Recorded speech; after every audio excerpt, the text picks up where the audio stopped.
सपा ने सहकारिता को बनाया लूट का साधन, भगवान राम हमारी आस्था का विषय, मोदी की गारंटी पर लड़ा जाएगा 24 का चुनाव। आपको बता दें, उत्तर प्रदेश के फर्रुखाबाद जनपद के फतेहगढ़ मुख्यालय पर स्थित दिनांक फर्रुखाबाद डिस्ट्रिक्ट कोऑपरेटिव बैंक की 64वीं वार्षिक सामान्य निकाय 2024 की बैठक हुई, जिसमें फर्रुखाबाद से भाजपा सांसद मुकेश राजपूत व कन्नौज से भाजपा सांसद सुब्रत पाठक भी शामिल हुए। कन्नौज से सांसद सुब्रत पाठक ने कहा कि सहकारिता ऐसा माध्यम है जिससे किसानों की सूरत बदली जा सकती है। इस तरीके से सहकारिता का ये आंदोलन है और जहां पर सही तरीके से सहकारिता के माध्यम से कार्य हुआ है, वहां पर किसानों की तरक्की हुई है। उन्होंने गुजरात का उदाहरण देते हुए कहा कि गुजरात में सहकारिता के माध्यम से किसानों की किस प्रकार से तरक्की हुई है। सपा ने सहकारिता को लूट का बनाया साधन। आपको बता दें, समाजवादी पार्टी पर हमला बोलते हुए सांसद सुब्रत पाठक ने कहा कि उसने सहकारिता को कैप्चर करके लूट का एक साधन बना दिया था। अमित शाह ने सहकारिता मंत्रालय की सूरत बदली। देश के गृह मंत्री अमित शाह को सहकारिता मंत्रालय मिलने के बाद कुछ चीजों को बहुत तेजी के साथ बदला है, कंप्यूटराइज्ड किया है और उस माध्यम से अब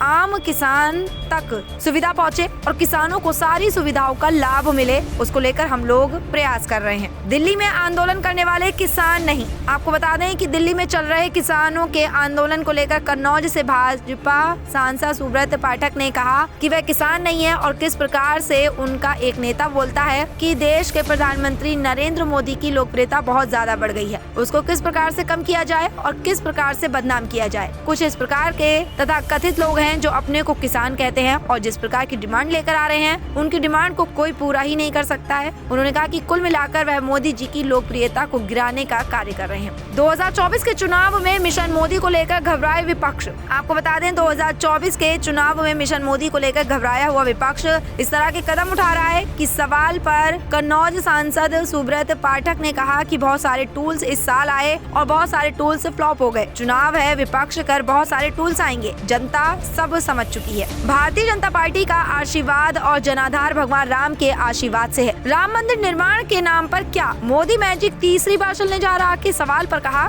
कि राम मंदिर हमारी आस्था का विषय है और भारतीय जनता पार्टी का जो कुछ आधार और जनाधार है वह भगवान राम के आशीर्वाद से ही है। हम लोग निश्चित रूप से अपने काम के ऊपर और जो मोदी जी ने कहा वह मोदी जी ने किया है, यह उनकी विश्वसनीयता और मोदी जी की गारंटी के नाम पर ही चुनाव लड़ा जा रहा है। ये मेरा सौभाग्य के अखिलेश यादव मेरे खिलाफ चुनाव लड़ेंगे, सांसद सुब्रत पाठक। 2024 के लोकसभा चुनाव में कन्नौज में अखिलेश यादव का सामना करने के तैयार के सवाल पर कन्नौज से भाजपा सांसद सुब्रत पाठक ने कहा कि ये मेरा सौभाग्य होगा कि 2009 में मैं अखिलेश यादव के खिलाफ चुनाव लड़ा और 2024 में अखिलेश यादव मेरे खिलाफ चुनाव लड़ेंगे।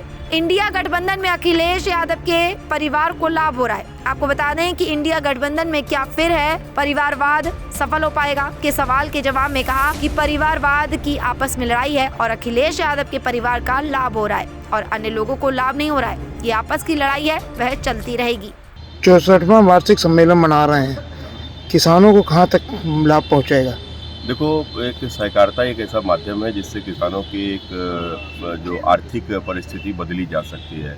एक तरीके का एक आंदोलन है और जहाँ पर भी इस पर सही से काम हुआ, जैसे महाराष्ट्र है, आप देखो कि वहाँ पर सहकारिता के माध्यम से किस प्रकार से किसानों की तरक्की हुई है। गुजरात है, किस प्रकार से तरक्की हुई है। लेकिन दुर्भाग्य रहा कि हमारे उत्तर प्रदेश में और सहकारिता को खासकर समाजवादी पार्टी ने जिस प्रकार से कैप्चर करके उसको एक लूट का एक साधन बना दिया था। तो देश के गृह मंत्री माननीय अमित भाई शाह का जब सहकारिता मंत्रालय मिलने के बाद आप देखो चीज़ों को बहुत तेज़ी के साथ में बदला है, कंप्यूटराइज किया है और आज उस माध्यम से अब आम किसान तक चीज़ें पहुँचें, सुविधाएं पहुँचें, उनको सारी सुविधाओं का लाभ हो, इसको लेकर हम लोग प्रयासरत हैं। सरकार अपनी पीठ थपथपा रही है कि हम पूरी तरीके से किसानों को लाभ पहुंचा रहे हैं, इसके बावजूद भी दिल्ली में किसान जो है लगातार आंदोलित हैं। क्या लगता है? वो किसान नहीं है। आपने देखा होगा कि किस प्रकार से उसमें से उनका एक नेता बोलता है कि अब देश के प्रधानमंत्री नरेंद्र मोदी की लोकप्रियता बहुत ज़्यादा बढ़ गई है, इसको किस प्रकार से कम किया जाए, इसको किस प्रकार से बदनाम किया जाए।